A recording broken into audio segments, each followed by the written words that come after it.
आपण मुखदूषिका म्हणजेच पिंपल्स या विषयावर चर्चा करणार आहोत।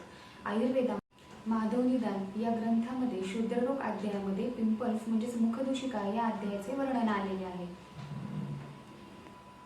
सध्या तरुण वर्गामध्ये म्हणजेच शाळेत जाणाऱ्या मुलामुलींमध्ये, कॉलेजमध्ये जाणाऱ्या मुलामुलींमध्ये या व्याधीचे म्हणजेच पिंपल्स येण्याचे प्रमाण हे जास्त दिसून येते। आयुर्वेद शास्त्रामध्ये कफवात या दृष्टीमुळे म्हणजे या दोषांच्या दृष्टीमुळे किंवा रक्तदृष्टीमुळे पिंपल्स येण्याचे प्रमाण जास्त असते असे वर्णन आलेले आहे।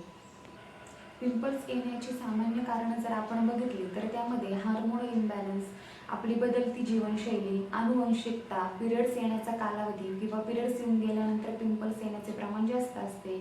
तसेच स्त्रियांमध्ये गर्भधारणेच्या वेळी सुद्धा पिंपल्स येण्याचे प्रमाण हे जास्त असते, कारण हार्मोनल इम्बॅलन्स त्यावेळी असतो।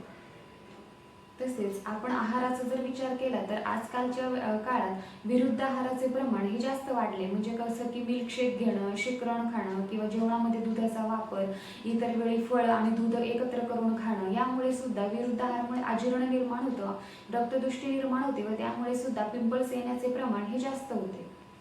तारुण्यावस्थेमध्ये मुलं-मुली वेगवेगळ्या कॉस्मेटिक्सचा वापर करतात, वेगवेगळे केमिकल्स युक्त क्रीम्स वापरणं, फेस वॉश वापरणं, याच्यामुळे सुद्धा पिंपल्स येण्याचे प्रमाण जास्त वाढते।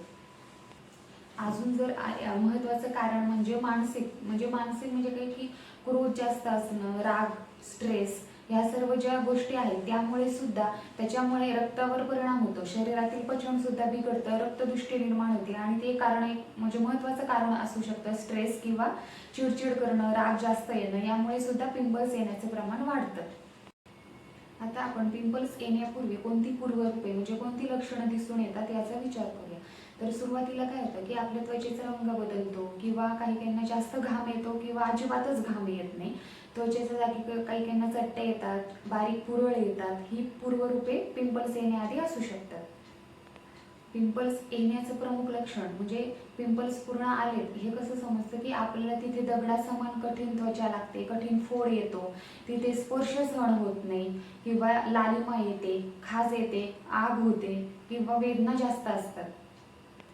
आपल्याला मुखदूषिका होऊ नयेत किंवा झाल्यानंतर कोणती पथ्य पाळायची असतात याचा आपण विचार करूया। सुरुवातीला आहाराचा जर विचार केला तर अगदी हलका आहार घ्यायचा आहे, गरम आणि ताजा आहार आपल्या आहारामध्ये असू द्यावा, म्हणजे ताजी पदार्थ खायची, गरम अन्न सेवन करायचं, शिळं पूर्णपणे बंद असावं, पाणी सुद्धा तहान लागेल व आपली तहान भागेल एवढंच आपण पाणी प्यायचं, जास्तीत जास्त पाणी पिलं पाहिजे, मग ते युरिनाटे बाहेर जातं असं नाही, पाणी पचवायला सुद्धा आयुर्वेदामध्ये आघडी लागतो असं सांगितलेलं आहे, त्यामुळे तहान लागेल व आपली तहान भागेल एवढंच पाणी प्यायचं।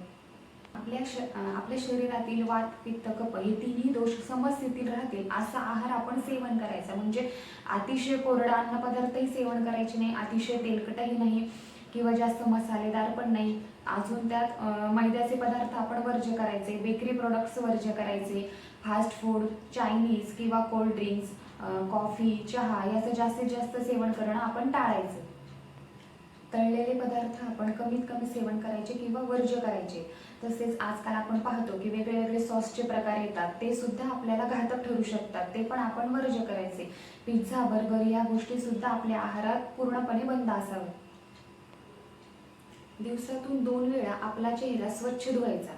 आपण बाहेरून जाऊन आल्यानंतर तर चेहरा धुणं हे मस्ट आहे, पण रोज दिवसातून सकाळी जेव्हा आपण धुतो उठल्यानंतर एकदा चेहरा स्वच्छ धुवायचा आणि रात्री झोपण्यापूर्वी हे 2 वेळा तुम्ही कमीत कमी 2 वेळा तरी दिवसातून चेहरा आपला स्वच्छ धुवावा। आणि अजून म्हणजे बाहेरच्या केमिकलयुक्त प्रोडक्ट्स वापरण्यापेक्षा आपण आयुर्वेदिक पद्धतीने जास्तीत जास्त चेहरा धुण्याचा वापर करायचा। आपल्या घरातील पद्धत म्हणजे घरात जे काही वस्तू अवेलेबल असतात त्याचा जास्तीत जास्त आपण उपयोग केला पाहिजे, जसं की बेसन पीठ, मसूर डाळीचं पीठ, हळद, दही, मध याचा आपण जास्तीत जास्त वापर करू शकतो। अजून म्हणजे उठणं, तुम्ही बाहेरच्या कोणत्याही मेडिकल स्टोअरमध्ये गेले तर आजकाल उठणंही मिळतं, पण आयुर्वेदिक पद्धतीने बनवलेलं उठणं ते असलं पाहिजे। आणि ते वापरण्याची पद्धत म्हणजे जर आपली चेहरा जास्त म्हणजे स्किन कोरडी असेल तर तुम्ही दूध आणि उठणं असं आंघोळीपूर्वी 15-20 मिनिटं लावून मग चेहरा स्वच्छ धुवू शकता। आणि तुमची स्किन जर जास्त तेलकट वाटत असेल, तेल सुटत असेल, ऑइली स्किन असेल तर तुम्ही फक्त पाण्यामध्ये उठणं मिक्स करून आंघोळीपूर्वी 15 ते 20 मिनिटं लावून नंतर चेहरा धुवू शकता। यामुळे तुम्ही स्वतःमध्ये बदल पाहू शकता की उठण्याचा अतिशय जास्त फायदा आहे आपल्या चेहऱ्यासाठी। अजून महत्त्वाची गोष्ट म्हणजे तुम्ही तणावमुक्त राहण्याचा प्रयत्न करा. बाहेर जाताना कंपल्सरी चेहऱ्याला स्कार्फ असणं गरजेचं आहे, कारण धूळ धूर याचा सुद्धा आपल्या स्किनवर किंवा सूर्याच्या किरणांचा सुद्धा आपल्या स्किनवर खूप जास्त परिणाम होतो. त्यामुळे चेहरा नेहमी झाकलेला असावा. पिंपल्सला म्हणजे तुम्हाला जर पिंपल्स आले असतील तर त्याला सारखा सारखा हात नाही लावायचा. आणि जेव्हा तुम्ही चेहरा धुताल, दिवसातून 2-3 वेळा तर चेहरा मस्ट आहे धुणं, आणि जेव्हा धुताल तेव्हा चेहरा पुसताना तो असा रगडून कधीच पुसायचा नाही. कारण जर म्हणजे हा पिंपल्स इकडे पसरला गेला तर दुसऱ्या ठिकाणी सुद्धा त्या पिंपल्स येण्याचं प्रमाण वाढतं. त्यामुळे कधी पण चेहरा धुतल्यानंतर तुम्ही हळूवार असं मॉप करायचा. फक्त पाणी शोषलं गेलं पाहिजे इतकाच चेहरा पुसायचा. आज मी तुम्हाला पिंपल्स म्हणजेच मुखदुष्का याबद्दल सामान्य पथ्य व आहार कसा असावा याविषयी माहिती सांगितली. आता मी तुम्हाला एक फेस पॅक सांगणार आहे. तो तुम्ही तुमच्या दैनंदिन जीवनामध्ये रेग्युलर यूज करू शकता आणि त्याचे अतिशय छान फायदे आहेत. तर त्याच्यासाठी तुम्हाला काय लागणार आहे की 2 चमचे उटणे पावडर घ्यायची, 2 चमचे एसटी चूर्ण, 1 चमचा चंदन पावडर, 1 चमचा गुलाब पावडर, त्याच्यामध्ये तुम्ही गुलाब जल मिक्स करायचा आहे. आणि हा फेस पॅक तुम्ही आठवड्यातनं 2-3 वेळा आंघोळीपूर्वी अर्धा तास चेहऱ्याला लावायचा आहे. याचे अतिशय छान फायदे आहेत. त्याच्यामुळे चेहरा अतिशय तुकतुकीत दिसतो, स्किन ग्लोईंग करते आणि म्हणजे टवटवीतपणा वाटतो चेहऱ्याला. आणि या फेस पॅकमध्ये तुम्ही तुमच्या घरात जर अवेलेबल असेल आवळा पावडर किंवा हळद तर आपल्या घरात असते, हळद पावडरही तुम्ही अर्धा चमचा यामध्ये टाकू शकता.